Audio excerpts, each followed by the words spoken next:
সরকারের উচ্চাভিলাষী বাজেট মূল্যস্ফীতিকে উস্কে দিতে পারে বলে মনে করছেন অর্থনীতিবিদরা। তারা বলছেন, বাজেটের আকার না বাড়িয়ে বাস্তবায়নের দক্ষতা বাড়ানোর দিকে নজর দেওয়া প্রয়োজন।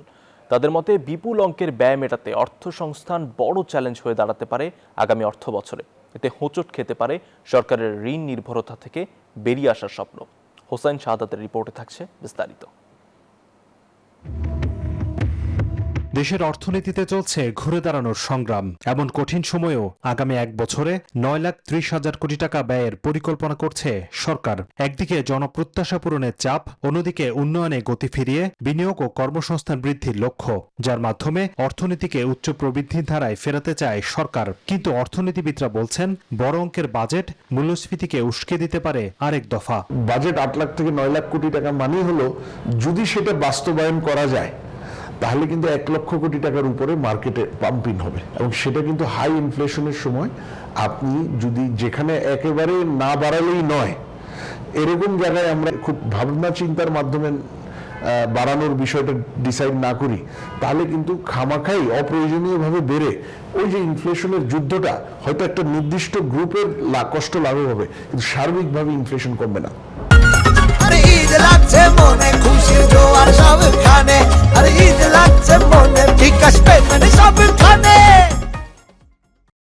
আয়ের পরিকল্পনায় সরকারের মূল ভরসা জাতীয় রাজস্ব বোর্ড।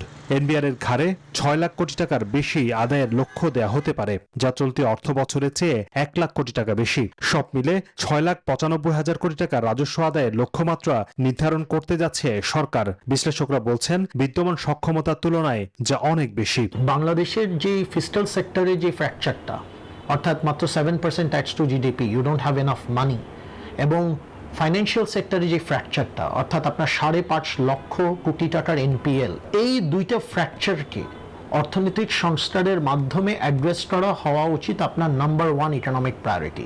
এই অর্থনীতিতে করযোগ্য টাকা বহু আছে, সেটা পটেনশিয়ালিটি আছে, সেটা আপনাকে নিতে হবে। সরকারকে খুব সিরিয়াসলি কমিটেড হতে হবে। সরকারকে ওই এনবিআর এর উপরে বসে থাকলে হবে না।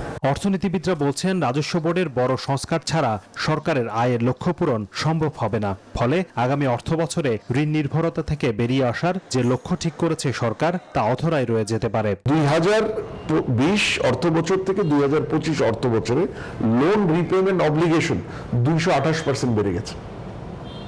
সুতরাং সেই জন্য আমরা প্রেসারে পড়ে গেছি, আমাদের নতুন লোন নেওয়ার জায়গাটা সংকুচিত হয়ে গেছে। 2,35,000 কোটি টাকার ঘাটতি পূরণে ব্যাংক ও সঞ্চয়পত্র থেকে 1,19,000 কোটি এবং বৈদেশিক উৎস থেকে 1,16,000 কোটি টাকা ঋণ নেয়ার পরিকল্পনা করা হচ্ছে।